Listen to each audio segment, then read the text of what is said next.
আমরা শাকিব খানের ফ্যান না, তারপর আসছি শাকিব খানের ফ্যান হওয়া না সত্ত্বেও আমরা যে তার মুভি দেখতে আসছি এটা ওনার অনেক বড় অ্যাচিভমেন্ট। ইয়াস, এটাই শাকিব খানের সার্থকতা। যারা শাকিব খানের ভক্ত না তাদেরকেও শাকিব খান বরবাদ দেখার জন্য সিনেমা হলে টেনে নিয়ে আসছেন এবং ছবিটি দেখার পর তারা যখন বের হচ্ছেন তখন তারা তৃপ্তির ঢেকুর তুলে বলতেছেন, দারুণ একটা সিনেমা দেখলাম। আমি শাকিব খানের ভক্ত না, কিন্তু তারপরও এই ছবিটি দেখতে আমরা বাধ্য হয়েছি। ইয়াস, শুধু এখানেই থেমে নয় শাকিব খানের বরবাদের সফলতা, পুরো ইন্ডাস্ট্রিকে যেভাবে নাড়া দিয়েছে শাকিব খানের বরবাদ, এইটা জাস্ট আনবিলিভেবল। আপনারা একটি কথা শুনলে হয়তো অবাক হয়ে যাবেন। ইনফ্যাক্ট এ বিষয়ে একটু আগেও আমি একটি ভিডিওতে কথা বলেছি। তুফান আমাদের বাংলাদেশের প্রেক্ষাপটে ডিজিটাল জগৎ বলি বা গত 10-15 বছরে বলি, কমার্শিয়াল সিনেমা হিসেবে হাই কোয়ালিটির একটি সিনেমা ছিল এবং বিগত 10 বছরে সর্বোচ্চ ব্যবসা সফল সিনেমা ছিল তুফান।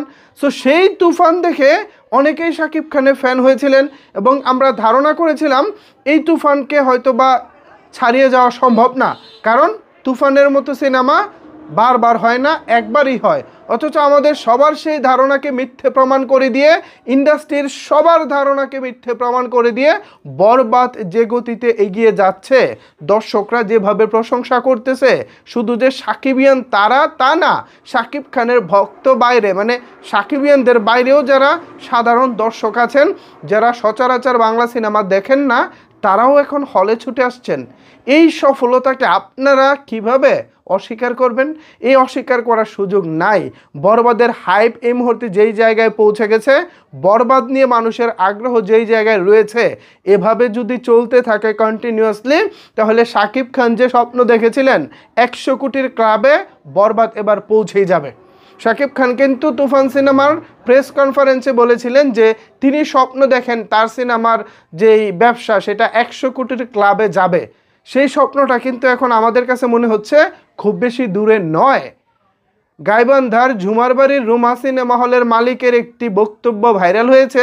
সেখানে তিনি দাবি করতেছেন যে তুফান 14 দিনে যে ব্যবসা করেছে, বরবাদ 3 দিনেই তার চেয়ে বেশি করেছে।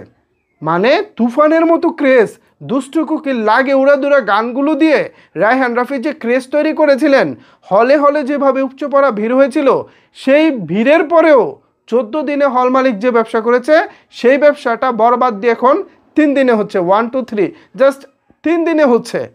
মানে ভাবতে পারতেছেন ব্যাপারটা? এটা তো আমি ভাই মানে ইমাজিন করতে পারতেছি না যে ব্যাপারটা আসলে কি ঘটে গেল।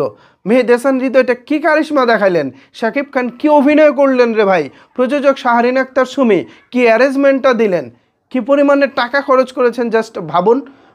যারাই ছবিটা দেখতেছে তারা জাস্ট ওয়াও ছাড়া কথা বলতেছে না, তারা এক বাক্যে বলতেছে ওয়াও।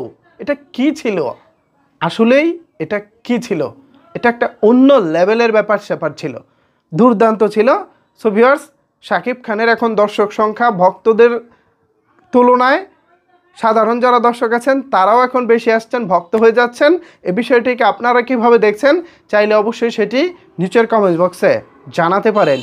ধন্যবাদ সবাইকে এতক্ষণ আমার সাথে থাকার জন্য।